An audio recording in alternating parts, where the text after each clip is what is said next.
Bismillahirrahmanirrahim. Assalamu alaikum. I am Dr. Fariha Salim and today we are going to start with the topic of brain. Okay, so the brain consists of meninges, which are the coverings of the brain. Brain is a very specialized and a very sensitive organ of our body, and to protect that, there are multiple protective layers or multiple coverings which are cushioning and supporting the brain. So we will study today what are the different parts of brain, what are those coverings or those protective layers which are protecting the or supporting the brain, and we will discuss later on what are the different, in detail, what are the functions of brain. So first of all, as you can see here, that there is the outermost layer is the skull, then the dura mater, then the arachnoid mater, and then the pia mater. The dura mater forms the venous sinuses, the arachnoid mater it forms the CSF, and the pia mater it adheres to the brain. Okay, so there are different ventricles of the brain as well. Ventricles are the communicating cavities which are filled with CSF. There are two lateral ventricles of the brain, a third ventricle, and a fourth ventricle. Okay, so what are the different functions of cerebrospinal fluid or CSF? CSF supports and protects the brain and spinal cord by acting as a cushion or a shock absorber. So CSF is like a shock absorber or it gives a cushioning effect. It also keeps the brain and spinal cord moist for exchange of nutrients and waste products between CSF and nerve cells. CSF regulates breathing as it bathes the surface of medulla where central respiratory chemoreceptors are located. So the most important functions of CSF are protection and support of the brain. The second one is keeping the brains moist for production or for, you can say, for transference of nutrients and waste products. And the third one is it regulates breathing. So what are the different parts of brain? Brain consists of cerebrum and cerebellum. Cerebrum is divided into different lobes. There is a frontal lobe, a parietal lobe, a temporal lobe, and an occipital lobe.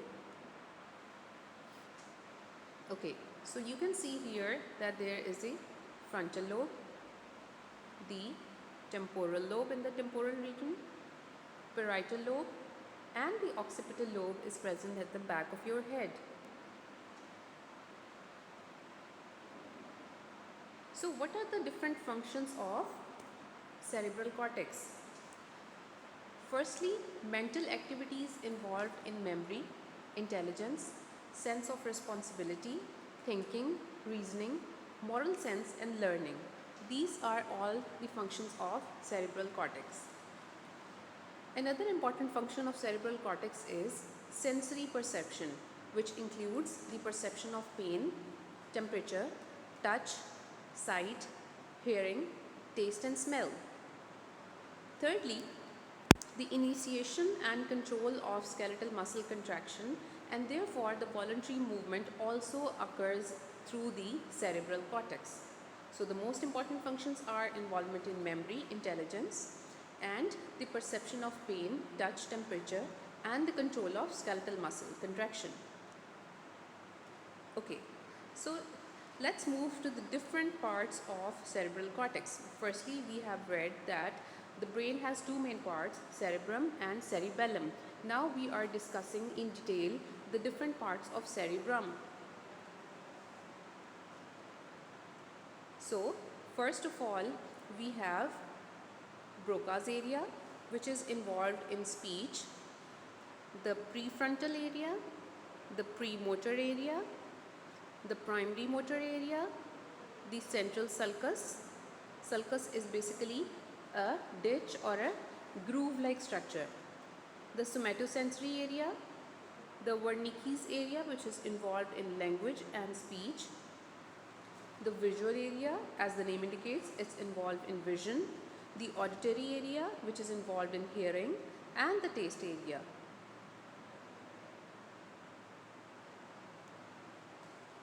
Okay, so let's again revise these parts with detailed function. The frontal lobe consists of Broca's area, which is involved in speech formation. Then there is primary auditory cortex, which is involved in hearing, as the name auditory indicates. Then there is limbic association cortex, which is involved in motivation, emotion, and memory. And these three areas are present in the frontal lobe. There is Broca's area, the primary auditory cortex, and the limbic association cortex. Then we have the temporal lobe. There is this brain stem. Then the lowermost part of the brain continues towards spinal cord. Then we have cerebellum. As I told you that the brain consists of two parts, cerebrum and cerebellum. And cerebrum has different lobes which we are just discussing. Then we have occipital lobe, which consists of primary visual cortex, which is involved in sight. Then we have parietal lobe, and this parietal lobe is involved in language. Okay, then we have Wernicke's area, which is involved in speech, like I just told you. Then we have posterior parietal cortex, which is involved in movement, complex movements. Then we have sensory cortex area, which is involved in proprioception. A central sulcus, I told you that it is like a groove. Then we have primary motor cortex, which is involved in voluntary movement.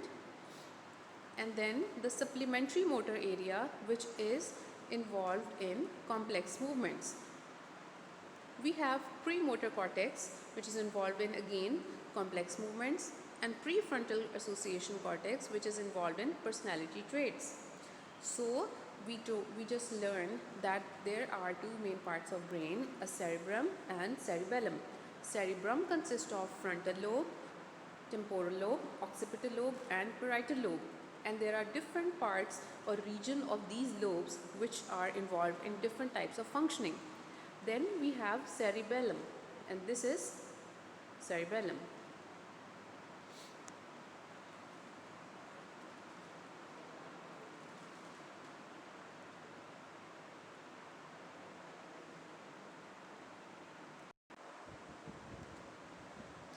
Okay, so now let's come back to our motor nerve pathways. So basically there are two different types of motor neurons. There are upper motor neuron and lower motor neurons. And these neurons are involved in different type of pathways. It could be involved in visual pathway, pain pathway, auditory pathway. So let's see that what is the anatomy of this. So if we talk about the upper motor neurons, their cell bodies are basically present in a pyramidal shaped cells. So these upper motor neurons, there are two neurons, first one and the second upper motor neuron. It descends downwards, and in the region of medulla oblongata it anastomoses, and the right side of the upper motor neuron, okay, let's say that this is the right side of upper motor neuron, it goes towards the left side, and the one on the left side goes towards the right side. So it basically, the right upper motor neuron goes towards the opposite side and the left one goes towards the right side. And in the spinal area, this is basically the spine area. In the spinal area, it synapses with the lower motor neuron. This is the synapse of the upper motor neuron with the lower motor neuron. So just remember this anatomy of the upper and lower motor neurons. Okay, so this is a motor part of the brain showing the different areas of our body. Like you can see that the uppermost cells, these are the uppermost cells, they represent the foot area, and the lowermost cells, these are the lowermost cells, they are representing the head neck region. So it is like upside down representation of our body. The uppermost cells are representing the lowermost part of our body, and the lowermost cells are representing the upper part of our body.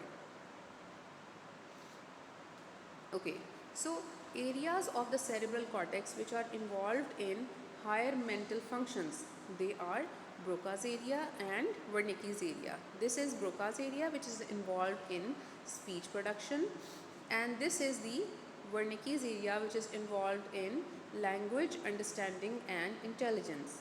So these are higher mental function areas. Okay, now let's go towards diencephalon. What is diencephalon? Dien means between and cephalon means brain. So it connects basically cerebrum and midbrain. It consists of thalamus, hypothalamus, pineal gland and optic chiasma. And now you will read about these different types of like thalamus, hypothalamus, pineal gland. You will inshallah read about these in detail. Okay, so we have just read that diencephalon means that between brains means that it is connecting cerebral cortex with the cerebellum. Cerebral cortex with the cerebellum. Okay, so the diencephalon consists of thalamus, pineal gland. This is the thalamus. This is pineal gland. This is optic chiasma and the hypothalamus. Again, in this diagram. Okay, so we are going to discuss these four parts of brain in detail. First of all, we will discuss about thalamus. Two masses of grey and white matter in the cerebral hemisphere on each side of third ventricle. The function includes it receives the sensory information like touch, pain and temperature. It is involved in processing emotions and complex reflexes, and it relays and redistributes the impulses from most parts of the brain to the cerebral cortex. So the most important functions of thalamus are: number one, it receives the sensory information like pain, temperature. It is involved in emotions and complex reflexes, and it relays and redistributes impulses from brain to cerebral cortex. Now let's come back to hypothalamus. We have just read about thalamus. Now we will talk about hypothalamus. It is situated below and in front of the thalamus. Hypo means below. So it is present below thalamus and above the pituitary gland. Hypothalamus is linked to the anterior lobe of pituitary by blood vessels and to the posterior lobe by nerve fibers. The most important functions of hypothalamus include: number one, it releases the hormones from pituitary. So it means that pituitary is under the control of hypothalamus. It also controls the autonomic nervous system. It controls our appetite, our satiety. It controls our thirst and water balance, body temperature. It also controls our emotions like pleasure, fear, rage. Our sexual behavior and child rearing is also controlled by hypothalamus, and sleep and waking cycles are also under the control of hypothalamus. And it does all of these functions by the release of certain hormones. Okay, so today we have read about the different parts of brain. First of all, we read that there are different coverings of the brain, which was dura mater, arachnoid mater and pia mater. Then we discussed the different ventricles of the brain, which was two lateral ventricles, a third ventricle and a fourth ventricle. Then we discussed about the different parts of brain, which was cerebrum and cerebellum.